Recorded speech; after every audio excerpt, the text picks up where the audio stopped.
This podcast is a collaboration between Costard and Touchstone Productions and the Dads from the Crypt podcast.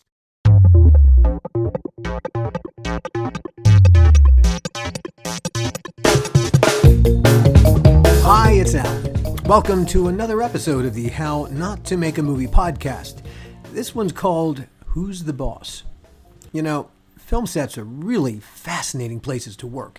They definitely reflect the nature of the people working on them, especially at the top. But who's really in charge of any set? Most sets are kind of like beehives. They look that way, they kind of feel that way too. And while everyone thinks the director is Queen Bee, on the set itself it's really the first assistant director who's running the joint. Now, they're not the boss. They work for the boss. If it's a feature film, the boss is the director. But if it's a TV show, the bosses are the writer-producers. The first works for them. The first is the person who's really responsible for getting every day's work done on time and on budget. That means when the shit hits the fan, the first person the shit's going to hit is the first. It's a hard job, and it requires a special kind of person. Like our friend Tony Adler, no relation to Gil. Now, as you'll hear, Tony and I go back a long, long way to the Vassar College Drama Department. Boy, do we have stories. Tony's had a long, amazing career. He's worked on some huge features, Ragtime, American Beauty. He's done TV series like Grace and Frankie, Heroes, Empire, and Halo. He's worked with pretty much everyone you've ever heard of. He's also learned how not to make a movie or a TV show or a miniseries. When you've done as much as Tony has, the odds are you're going to do a couple of stinkers. Want some great stories from the sets of movies and TV shows you love? Well, tune out the world for an hour and enjoy a little madness. Some of the best stories coming from any movie set happens on the set. And the first AD, like our good friend Tony, he knows them. So how did you get into this nasty business? Let's start off with what mistakes you made to get into this business. Well, now I know a little bit about Tony because we go back a bit. I know Tony from Vassar. Oh, wow.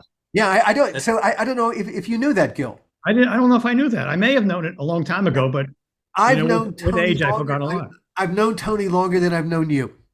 Wow. Yes. So Gil, if we do the math, we're looking at like 46 years. Holy mackerel. Yeah. It's true. I got to Vassar in 1977. And I got to Vassar in 1976. Yep.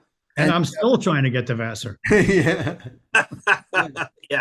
And Tony and I were both in the drama department. And so we were in the same crowd in the drama department. We worked on things together. We were part of a production in the handball courts of a production of T.S. Eliot's Sweeney Agonistes, directed by Neil Samuels. Wow. You've got a really good memory, Alan. It's a sad thing. It is. I'm going to be like Mrs. Havisham and just me and my fucking... That'll be great. So Tony, what did you do on that production? On Sweeney Agonistes? Yes, yeah. We're finally talking about Sweeney Agonistes. It's unbelievable. I was the lighting designer and set designer for Sweeney Agonistes at college. Whose idea was it to put it in the handball court? Whose idea was that? I think that came from one Jack Daniels driven evening between Neil Samuels and myself. There you go. It was genius. It was so weird because the audience sat down in the court and we performed up in the little gallery and so there wasn't much space to work in up in the gallery. But it was really freaky looking because of the angle that the audience was watching us at, and it's a strange piece anyway. It's fragments. So clearly, this didn't knock any sensibility into your head, as it did in Alan's as well, because he went into the business, as did you. So how did you get into being a first AD from that? Well, Alan and I were, as he said, part of the theater department, and I think we both left college, me a year earlier than him, 1980, and he came out, Alan, 81. But I think we all clearly came out of college with the idea that we were going to be great successes in the theater industry. And so I left college in the summer of '80, and my father. I think Gil, you and I had talked about this at one point. My father was president of the Writers Guild for many on the East Coast for many many years. So I kind of grew up in a house that was very familiar with filmmaking, TV, reading scripts, reading Sure. book. I mean, big. We were a big reading household. Mhm. And I came out of school with the idea that I was going to be a lighting and set designer on Broadway. That was where my head was going. That's what you were going to be when you grew up. Yeah, and I thought I was on my way. I mean, and I used to turn to all the guys that were in the department with us who all wanted to be actors, and I said, forget it. I'm never going to be. I mean, I may be funny, I may be good. You may have laughed at my performances. Great. I'm not going to go through the tragedy of trying to get turned down every day, all the time as an actor. So I'm going to stay. Did you ever go? Did you ever attempt one audition as an actor ever? Nope, never did. Never bothered to do that because it didn't. Good for you. Having that kind of, I mean, my Alan, you remember Joe Gardner and Ooh, and our old friend John Cantor, who is, left us.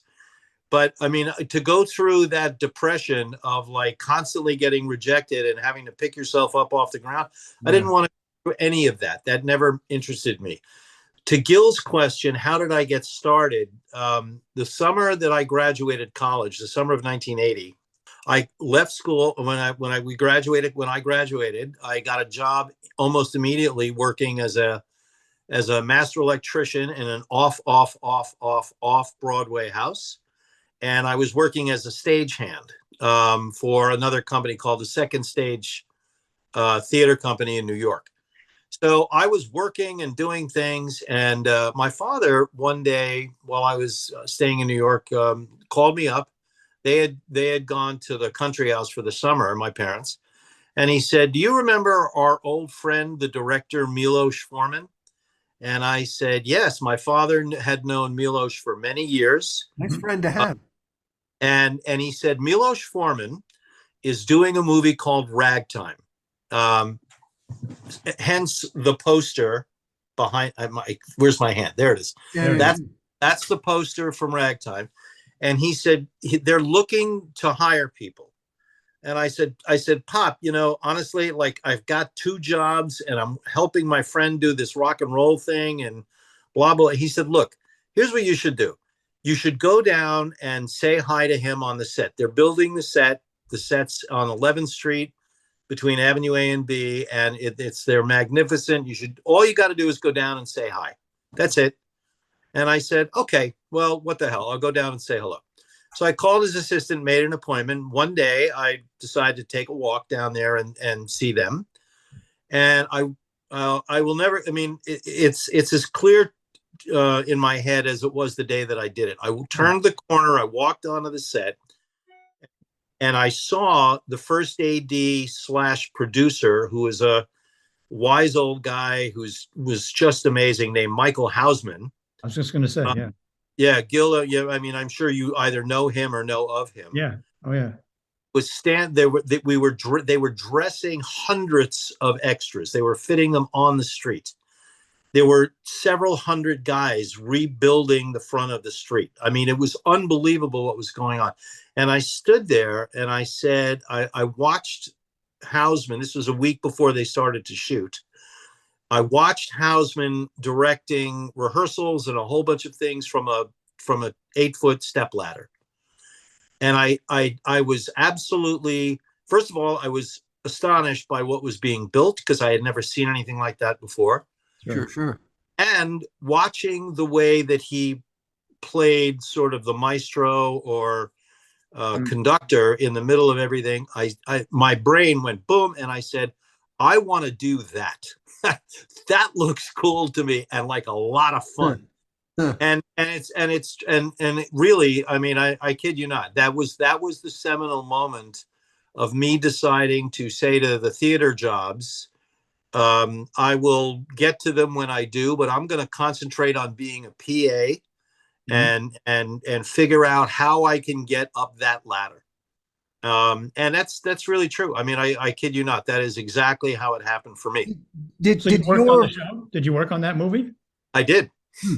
I worked on it for months. And in fact, when I went up to, my parents knew this guy Hausman for quite a while, because he was a local in the neighborhood, as were we. Hmm.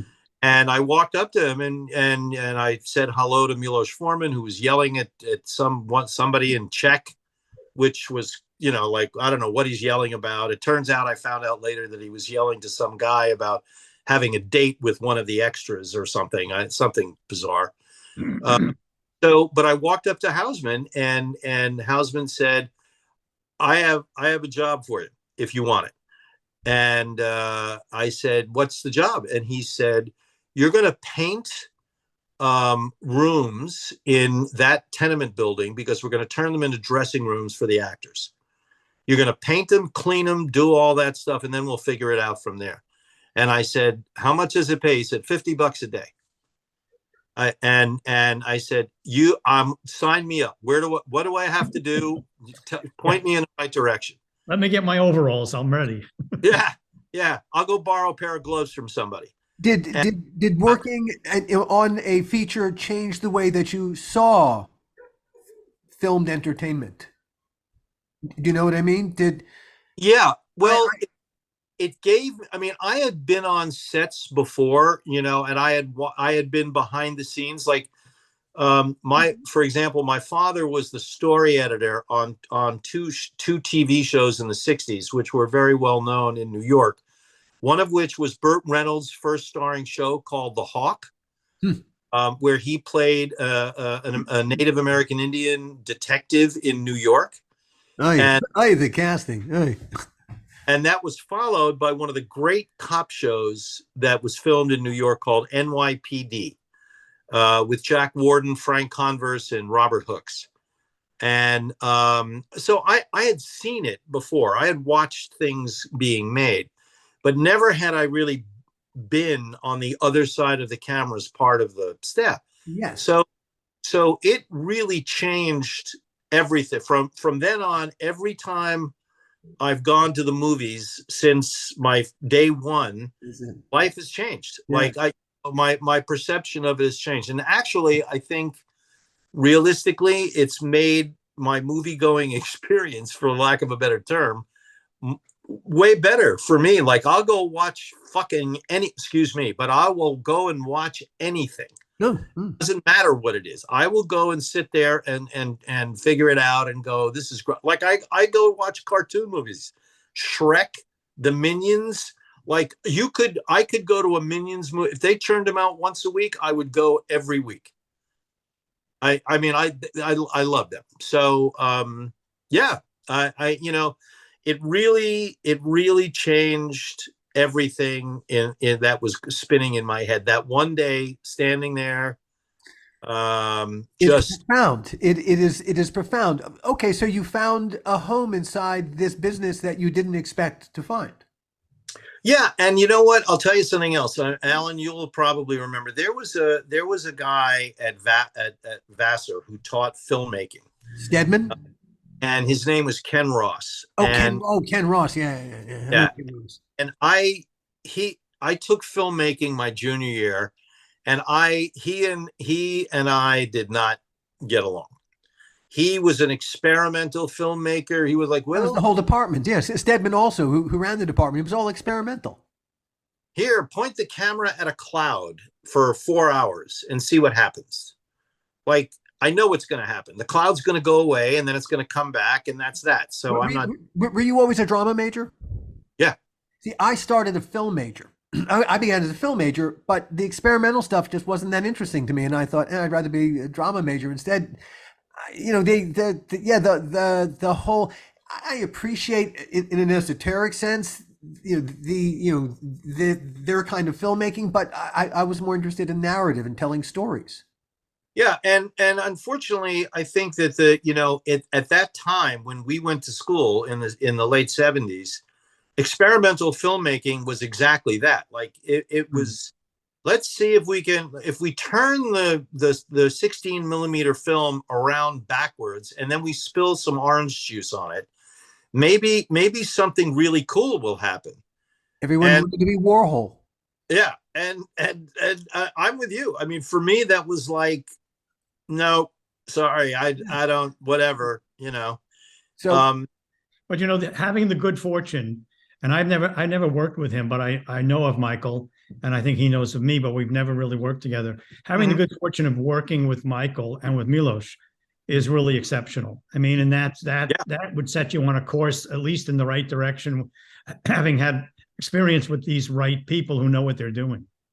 yeah. I will tell you, if you guys don't mind, I'll share one other story about that movie with you, which was also seminal and happened on that day that I went down there to visit them. Which I went down there about 10 or 11 o'clock in the morning, and it was about a 10-minute walk from my house. And I met with Mike, and I watched Milos jump up and down and yell and check and smoke his cigar at 11 o'clock in the morning and blah blah blah. But and I hung around, and Mike Hausman had introduced me to a couple of people and whatever. And about 1:30 in the afternoon, there was a big hubbub. They were fitting all the Hasidic Jews that were going to be on the set. So they were fitting them with payas and the hat and the prayer shawls and the long coats and the whole thing. So there was a big commotion at the other end of the street where all these guys were being fitted. So I kind of wandered down there and to see what was going on, and all of a sudden, I saw this little hunched over guy in a wearing a bowler hat and a dark coat, trailed by a nurse, and he had an oxygen. And I realized who it was. It was Jimmy Cagney. oh Wow. gosh, yeah, he was really that was his last That anything. was the last movie, and he had come down to visit the set with his nurse and his keepers, and there were some paparazzi there, and they were taking things. And I had grown up in my house with my parents being and like James Cagney was a movie icon. Right. We watched Yankee Doodle Dandy twice a year without. I mean, we would take the phone off the hook and watch the movie because my mother would sing every single song Yeah. to the Yeah. TV. So we watched. I'm standing there watching like this incredible persona that I grew up with. And he's 80 years old. He looks terrible. He's got an oxygen tube in his nose. There's a nurse trailing him around. And I was just, I couldn't even go up to him. But in watching what was going on, he wandered up to the Hasidic, some of the extras who were being fitted as Hasidic Jews. Hmm. And James Cagney started to speak Yiddish. Wow. He started to speak Yiddish to these guys. And my jaw dropped, and one of the guys turned around, looked at him, and said, "I'm sorry, Mr. Cagney, I don't speak Yiddish. I speak Spanish, but I don't speak Yiddish." And he kind of shook his head, and then he sort of wandered off in the other direction. And I went away and I thought about it, and I realized, Jimmy Cagney had been raised on the Lower East Side. Yeah. And in those Irish neighborhood. well, but it was block by block on the Lower Yeah. East Side. It And was. so Yeah. as a kid growing up at the turn of the century, you needed to know how to navigate Sure.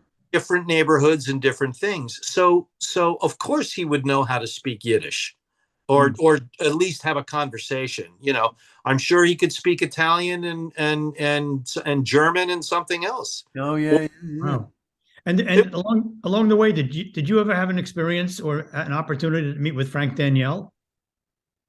Frank Danielle, no. The name rings a bell, but I don't Frank know. Danielle was Milos's partner. They both came over from Czechoslovakia together, and then when Milos became head of drama at Columbia University, Uh-huh. he brought in Frank Danielle to run it. Oh, okay. My father may have known Frank. I don't have a name for all of that, Yeah, yeah, yeah.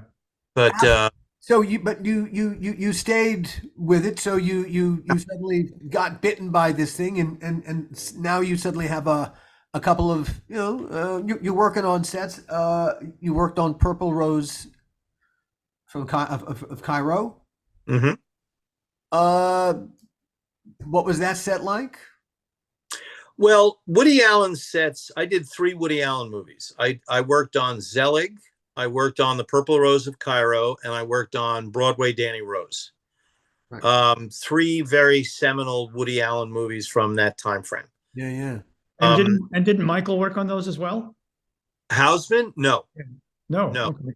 no. Michael. There was a guy named somebody you might know, Gil. A guy named Michael Pizer. That's Uh, right. That's right. yeah, Mike Pizer was like the Yeah. the UPM line producer guy. Yeah. There was another guy who else you might know, Bobby Greenhut, Robert Greenhut. Do you Oh, know yeah. Bobby? Yeah. So Bobby was like the guy. He Yeah. was the main guy That's, there. And there were other names I could reel off, but in answer to Alan's question, the Woody sets of that day were very uh, they were very regulated around Woody's behavior and his patterns and Mia Farrow and what was going on with them. So you had to be really like there was a specific way of working. So it was a little. It wasn't just like yuck yuck, run around, yell and scream and jump up and down kind of thing. It was Never is. well, there's a lot of forgiveness there, and especially back then in those days, there was a lot of forgiveness about shooting on the streets of New York, where a lot of I mean, you had to make a lot of noise and you had to move very fast in order to get things done. yeah. But the Woody sets were kind of like Marty Scorsese sets, which is they were very controlled. Woody was only called to the set when he was absolutely needed to shoot. Otherwise, the DP at the time, who was one of the great masters, Gordon Willis, basically set up everything. Like when Woody would arrive on the set and go to his camper, Gordon would go walk in for 10 minutes, come out, and then do everything. And then Woody would come out just before we would shoot, generally with Mia Farrow if she was in the shot. And then we would go and he would shoot a couple of times. He would go up and talk to the actors a little bit.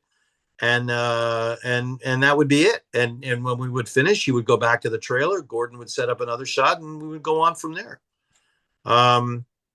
So it was, and it was pretty clear that nobody was really supposed to talk to Woody unless he talked to you or it was the AD, a guy named Tom.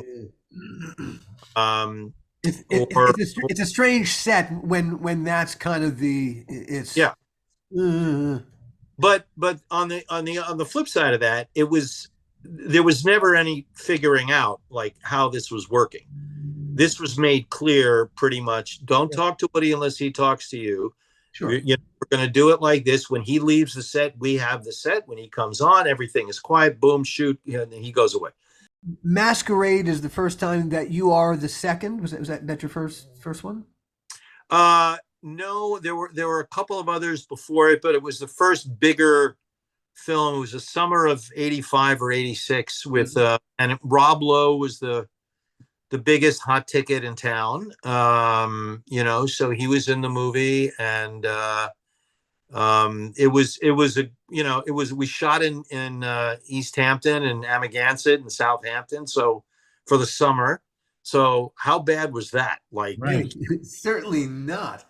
It was outstanding. I've been looking for a job like that all my life. I know, me too. In fact, I'm actually going to go and work, stocking a 7-Eleven shelves in Southampton next summer.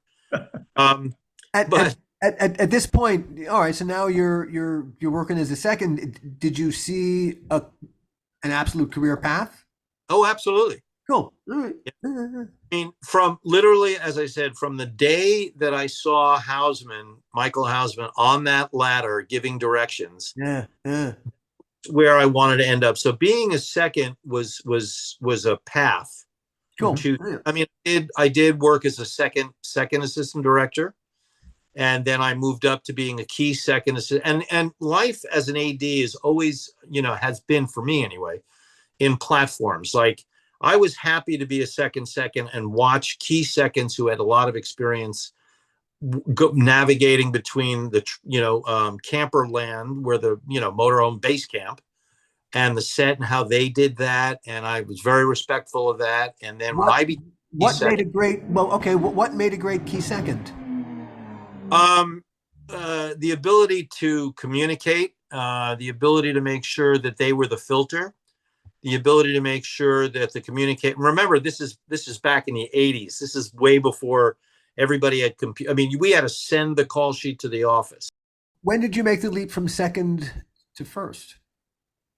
1992 or three. It was the last movie that I did as a second was a torturous disaster of a movie named Billy Bathgate. Oh, And oh yes, yes, yeah. Billy, oh gosh. yeah, that was it for me. When I finished that movie, I said, I'm gonna have to just now only I have to make the jump. I can't keep writing call sheets and spending half my day on a phone with people who don't understand. I need to be running the show. And that was when I decided, 1992 or three. I can't remember exactly what the date was, but that was. Okay, And our podcast is called How Not to Make a Movie. So clearly you are saying that Billy Bathgate is an example of how not to make a movie. Do tell. yeah, What did they fuck up? the movie, that particular movie had an incredible amount of personalities, and the personalities were very, very obvious. It wasn't like, Who were some of the names? It was so long ago. So this is 30 years ago, right? So Dustin Hoffman was the star. Nicole Kidman was a budding star. She was coming up. There was a young guy named Lauren Dean who was cast for some reason. Why? I don't really know. I remember Lauren Dean. But we had a very, very complicated script that required a lot of stuff. And Who wrote the script? Tom Wolfe. Tom Wolfe or Tom Stoppard? I think it was Tom Stoppard. Excuse me. All right. So a very literate script. And the cameraman was, again, one of the greats. I got lucky to work with Nestor Almendros. Unfortunately, that was his last movie, and he was beginning to go blind. Oh. So things took a little longer than they should have. But who was directing? I'm sorry? Who was directing? Robert Benton. This was when Hoffman was really sort of at his acting peak. So the whole movie was about Dustin Hoffman and what he was doing and when he was doing. And it should have been because of him, they got the movie made. But it was one of those things where we were working with Disney at the time, and Disney was like, when we handed in the first schedule, we said this schedule, it's 99 to 100 days of shooting. We were shooting in 3 states, 4 cities in 3 states, and moving the whole company back and forth and blah.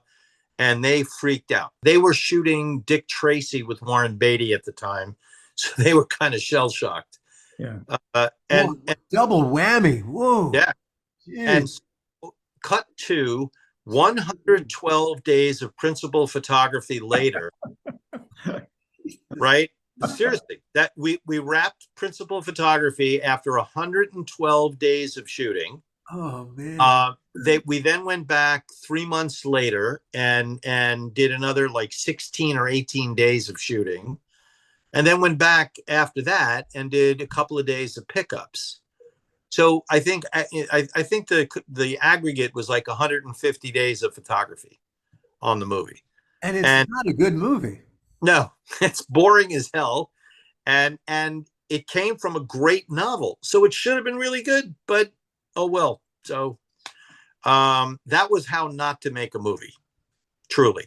It blew apart the relationship between Robert Benton and Dustin Hoffman, which was sad to see, because it happened in front of everybody. They ended up hating each other. Wow. So I don't even know if they've ever reconciled. Well, hey, if there's any kind, Gil has never reconciled with Dennis Miller. Okay. So there's that. So all right. So you made the leap to first. What was your first time as first? Actually, it was doing some of the reshoots on Billy Bathgate, and Huh. when the production guy from Disney called me, he actually said to me, he actually said, "Listen, nobody else is available. Can you step in and do these?" Hey, whatever works. And it was like, yeah, nothing like a slap on the back there, buddy. I appreciate that. Right. So, but that's true. Actually, my first job as a first AD was on a little tiny movie that David Hemmings directed up in his hometown of in Ketchum, Idaho. And I'm trying to remember it changed names a couple of times. I think the name of it ended up being Dark Horse, and it was like an 18-day shoot. And the guy who I seconded for on Billy Bathgate, one of the great classic first ADs of the 20th century and part of the 21st century, a guy named Brian Cook, who was Stanley Kubrick's AD for many, many years. One of the great classic shooting first ADs, called me up one day and he said, called me from London, and he said, my friend Hemmings is shooting this movie. Can you go and do it with him? And I said, sure. And, an hour later, Hemmings called me and we talked. And like a week later, I was on a plane and I went out there and I went and shot it. And that was the first job. How did you find working with David Hemmings? We had an experience. He did an episode of Tales from the Crypt. We'll compare notes. I love the guy. He was smashed out of his mind. Yeah. Well, that's consistent. Yeah. Okay. Yeah. Those notes line up. But I adored him. He couldn't, even though he was plastered all the time, and you could smell him from 50 feet away, which was too bad. But I will tell you that, even though he was drunk, he was probably a better director than 75% of the people that I have worked with in my entire career. He just knew what was right, what was wrong, where to go, where to put the camera, what to say to the actors, even if they had to like hold their hand in front of their nose because they couldn't stand his breath. But he was great, and he was really great to me. I mean, had he done another movie as a director after that, I think we probably would have worked together again. Cool. It was a great experience. We worked our asses off. We basically worked 7 days a week. It was a small crew, maybe 35 people or something like that. And he was a gem to work with. And I enjoyed every single minute of it. Among the features that you first did was American Beauty. Yeah. And that you came on to a little after it had started. They were having trouble? Yeah, a couple of days into it. Yes. What had happened was I was shooting a mini series with a director and a couple of producers when they were prepping the movie. And the line producer called me, and he wanted me to meet with Sam Mendes, who was the director of American Beauty, he had never directed a movie before. The script it was the first script ever written by Alan Ball. Alan Ball was a work for hire writer at the time. He was not the guy that wrote, created 6 Feet Under and Dexter, all these other things that he's done. So here is this young English guy, Sam Mendes. He's got 2 big hits on Broadway that he's preparing road companies for, and flying back and forth between New York and LA, like never sleeping. It was amazing. I mean, that this guy wasn't falling down. So the line producer called me up and he said, come in and meet with Sam. So I did. And we spent 2 hours talking, and we talked mostly about theater and actors and theater, not really about the job as a first assistant director or anything like that. But we hit it off, and I left there, and he called me on my cell phone, and afterwards, and he said, I would really love to hire you. And I said, well, I'm on this other project until this time. And it's rare that a director picks up the phone and makes those calls. Usually you get an assistant or the producer or somebody else, but it's rare that the director actually does that. Several weeks go by and I hear again, and Mendes calls me while I'm shooting. And he says, listen, I would love to hire you, but the studio is really pushing somebody else. And I said, look, I want to thank you for these phone calls. And I cannot tell you how much I appreciate them. But you shouldn't walk into that movie, your first movie in Hollywood, with a target on your back. And if the studio is pushing somebody, I think that you should fight for the people that you desperately need creatively in your head, which turned out to be his production designer, his editor, and a cameraman named Conrad Hall, who was one of the great cinema, who won the Academy Award for American Beauty as well, who is a genius, who helped make that movie what it was. And I said, go fight for those guys. And if something works out between you and I, great. And thanks for the call. And you're a great guy. And I really appreciate it. So on it goes. I'm in the middle of things. A couple of months later, about 6 weeks, actually a month and a half, about 6 weeks later, I get a phone call from the line producer again. Are you available? You're shooting. Yes. Are you available to come to, it was a Friday afternoon. Are you available Friday night to come to the set and meet with Sam and I and the studio and DreamWorks? And I said, sure. And so I did, and I went that evening, and they hid me in a camper to keep me away from everybody. And I met with Sam and the guys from the studio, and they said, we're making a change, and we would like to have you come aboard. And what do you need to come aboard with? And I told him, I said, I need my team. I need the people that I know that will deliver the job as I describe it to them. And I got to work all weekend and for several weekends with Sam to make sure I understand what it is that he needs and what it is he wants. Because I literally am going to step from Friday night shooting something else into Monday morning, taking over the set with basically no knowledge.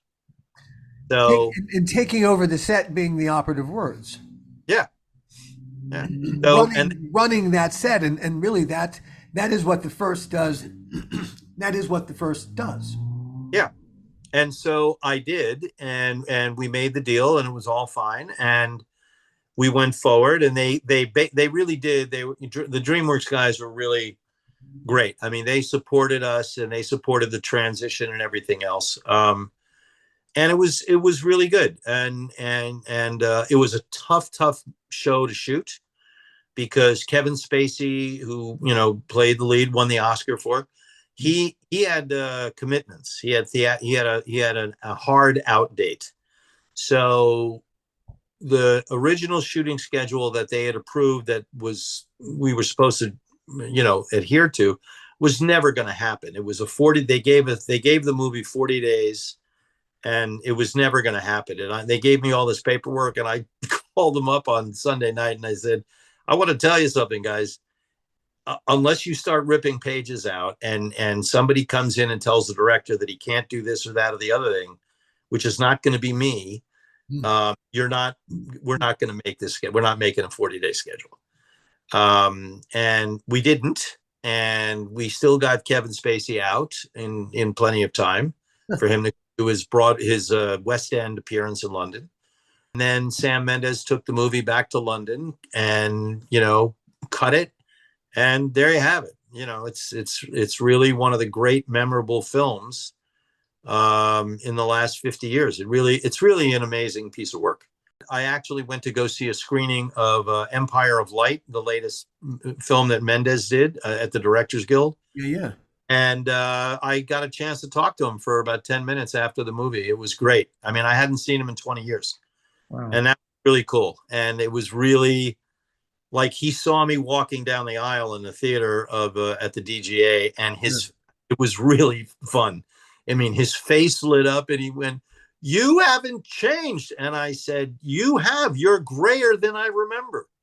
And he said, "Yes, and I'm fatter too." And I said, "I'm fatter than you are. So let's not go to that level. Let's do something else." So, and we're actually writing each other. Great. Uh, Good. Hey, it's good to be back in touch with old friends. yeah, and working with Sam was really great. Like that was a tremendous experience for me because working with a theater director in the film, even though Sam had always been like a movie guy in his head, he'd never done a movie before. Sure. So, Sure. Oh, yeah, yeah. Okay, sure.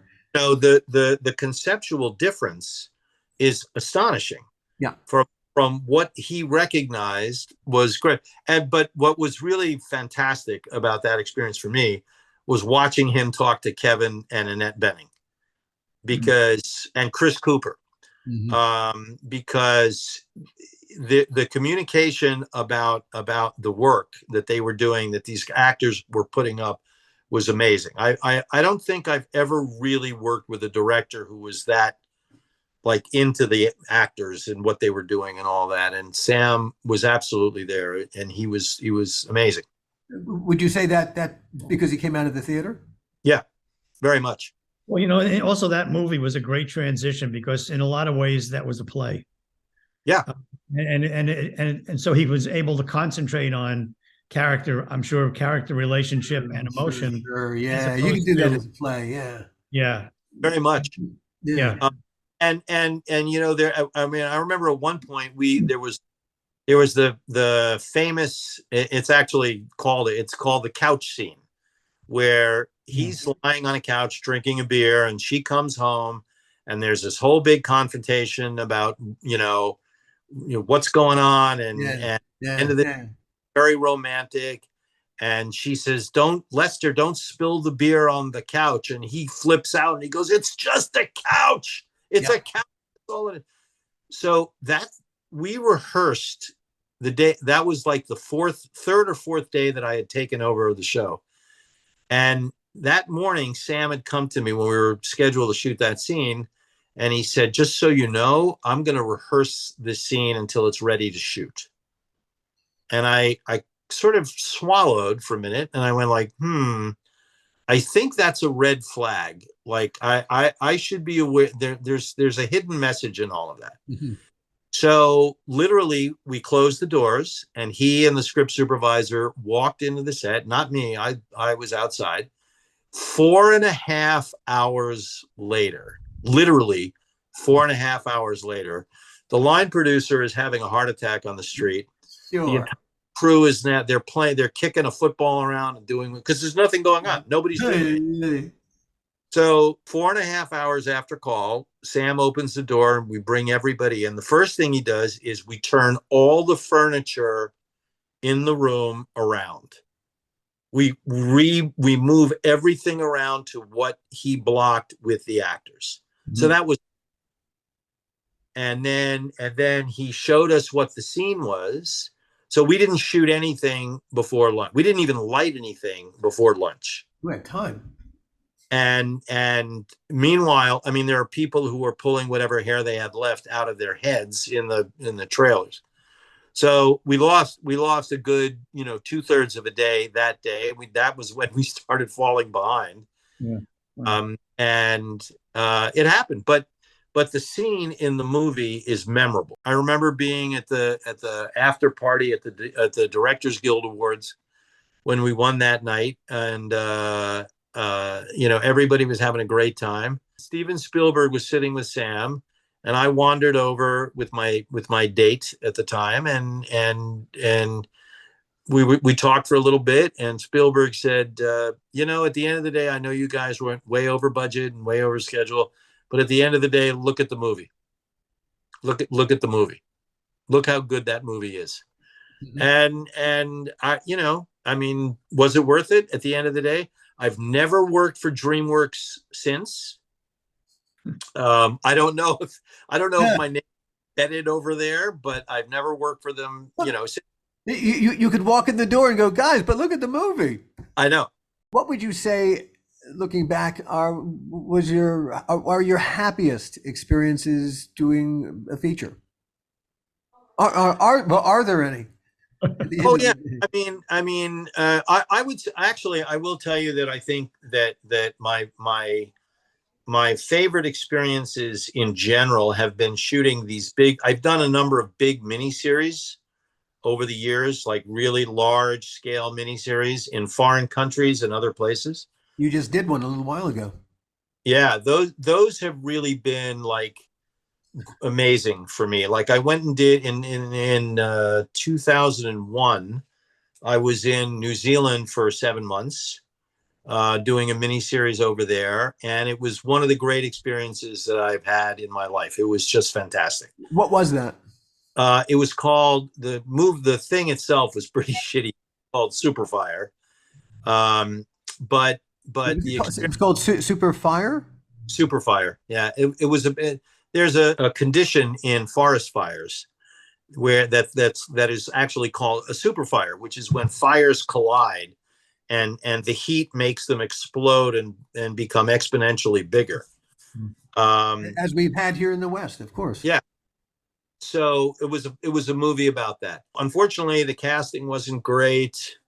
Um, the director was okay, good guy, not very on it. Constantly got overwhelmed by the size and scope of what we were doing. But being in New Zealand, and it was right after they had shot the first Lord of the Rings.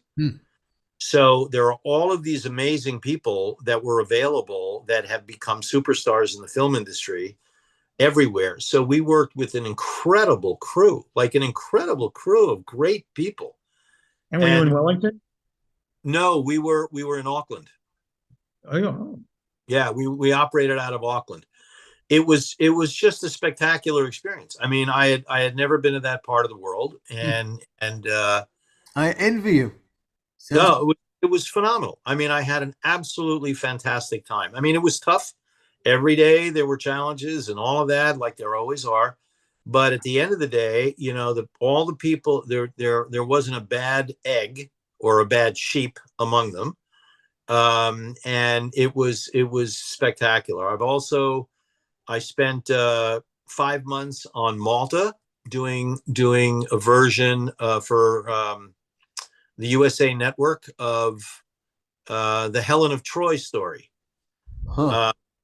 and that was unbelievable. I mean, it was the you don't have enough time on this podcast for me to go into the hundreds of crazy stories. We basically shot, with people from 16 or 17 different countries. We shot for 68 days or 69 days or something, and it was absolutely massively crazy. I mean, but again, like an experience like none other. Like living in Malta was for 5 months was unreal. No, bet. I'll bet. I'll bet. And I got another, a couple of years later, I went to Rome and I lived in Rome for 5 months, and I shot a miniseries called, and it wasn't a miniseries. I'm sorry. It was a short order. It was a 6 episode short order, something called Empire, which again, 44 BC, Roman togas, things, that stuff. And again, the living experience over there. I lived 3 blocks away from the Vatican. I was around the corner from the Vatican. You could always drop it on the Pope. Yeah. It's always convenient to be near the Vatican. Yeah. It was great. I mean, so some of these experiences that I have had, even though they weren't big movies, they were big TV things. Recently, last year, not 22, 21, I was over, I got called and I went over to Budapest, and I did the action and battle units for this show that's on the air now called Halo from the game. That was great, amazing. And Budapest had always been sort of on my bucket list of a place that I wanted to go. Yeah. And so out of the blue, one day this guy calls me and he says, "I'm calling from Halo in Budapest, and we want to find out your availability." And it sounded exactly like a friend of mine in New York, and I thought it was a joke. And I said, "Listen, Scott, stop screwing around, will you please? Because I'm available and I'm interviewing and trying to get a job." And the guy said, this isn't Scott. This is Hatsu from Budapest, and we're calling to find out can you speak with the director? And it's like, oh, this is a real job. Great. Yeah, I'm ready. So I went to Budapest for 10 weeks and shot the biggest things that I've ever shot from a stunt and special effects point of view that I have ever done in my life. And it was amazing. It was absolutely great. So I've had these experiences throughout my career that have just been amazing. I've shot in 38 of the 50 states, and it's really been pretty great. These days, you've turned more to producing as opposed to working for other people. You're trying to be the man. As much as I love firsting, which I do, I would do it if I could work the way that I'd like to work all the time. I would work all the time, but I can't, and it is difficult. I mean, I've had that that horrible thing where I went once a couple of years ago. I went and interviewed with a director who was about 34 years old, and we went in and I sat down. We had a cup of coffee, and it was a nice talk. And about an hour into the interview, it was pretty clear that the interview was over, but we really connected. And the guy said, listen, I have to tell you, I think you're really fantastic and your experience speaks for itself, but I just don't think that I can hire you. And I said, oh, that's interesting. And I said, what do you think is the problem? And he said, well, I think I would probably feel like I was answering to my father. And I kind of took a step back and said, well, I get it. And if it doesn't work for you, I'm not going to beg you for a job. I'm not, and I don't want to make you uncomfortable. So if you need somebody who's your age, or somebody that doesn't remind you of your dad in some fashion, where you think you're going to be deferring the whole time. You can't really fight that. There's nothing you can say. If somebody challenged me on my resume or my abilities as an AD that had nothing to do with age or anything else, that'd be one thing. Then I feel that I could sit there and go, well, let me explain how and why and all of that. But if somebody says, hey, I'd rather work with somebody my own age, I don't know what to. At that point, you go, well, good luck, and I hope I wish you all the success in the world. You can only help people so much. You asked me at the very beginning of this sort of what makes a great assistant director. Well, my job is to make the director's life every day with the actors and the cameraman as easy as possible. That's my, and if nobody ever said thank you at the end of the day, that would be okay. If I deliver what I say I can deliver with the tools that they give me, and accomplish the day in the right amount of time, and everybody walks away going, we did a great day's work, that's fantastic, and they don't come up to me personally and say thank you for organizing this, that's okay. I can live with that. That's not a problem. My job, my description of my job in my head is to allow the director, the creative head of the team, to be able to do his or her job and get the best performance for the actors, and have the actors be incredibly comfortable and continue on from there. As creative as my job can be, depending on trying to figure out problems or scenarios or situations, the driving force of my job is logistics and delivering that on a daily basis, and being able to deliver what I say that I think we can, and also being very transparent. And there's a lot of people out there that aren't, and I'm not one of those people. But I think that candor is the reason why people trust you. Yeah, I hope so. Yeah. I hope so. There, and Gil, you know this from dealing with studio guys, all your life and stuff like that. There's a lot of people who have a really hard time with that. They don't. Yeah, I know. They don't want to hear that. They just want to see you say, "Yep, yes, absolutely, okay, got it. Thank you very much. And off you go. And then the cost reports come in, or the hot costs, or the production reports, and you're falling behind, and you're not making your days, and you're in the 14.5-hour days, and somebody got hurt, and all of and they're going, well, how come? Why did that happen? And you get to say, hey, I hate to say I told you so, but I told you we couldn't finish this in 3 days. Right. We needed 5. I said that, and here are the notes to prove it. And you said no. Just right. Like, I mean, I go back. I'll go back to what I said before about Billy Bathgate. We told them it was 99 or 100 days. And they said, absolutely no fucking way will you ever get that from Disney. So literally, how many days did they get in the end? Almost 150. But the day that we went to day 90 of 75, I remember calling the guys at Disney. I was the second AD, and I'm filling out all this paperwork. And I said, do you want me to stop calling it day 80 or 90 of 75? Can I forget that topic on the thing? Because it looked kind of stupid, don't you think? You know, I mean, I'll do whatever you want. You guys make the call. Tell me what you want me to do. Oh, well, you know, yeah. Okay, get rid of it. Be a negative number. That's like, okay, we told, you know, we this is what we said to you a long time ago, and you didn't want to hear about it. So, and nobody addressed the problem. So, okay, so now there's no longer day X out of X on the call sheet. Okay, great. So, how not to make a movie. Exactly. See you next time.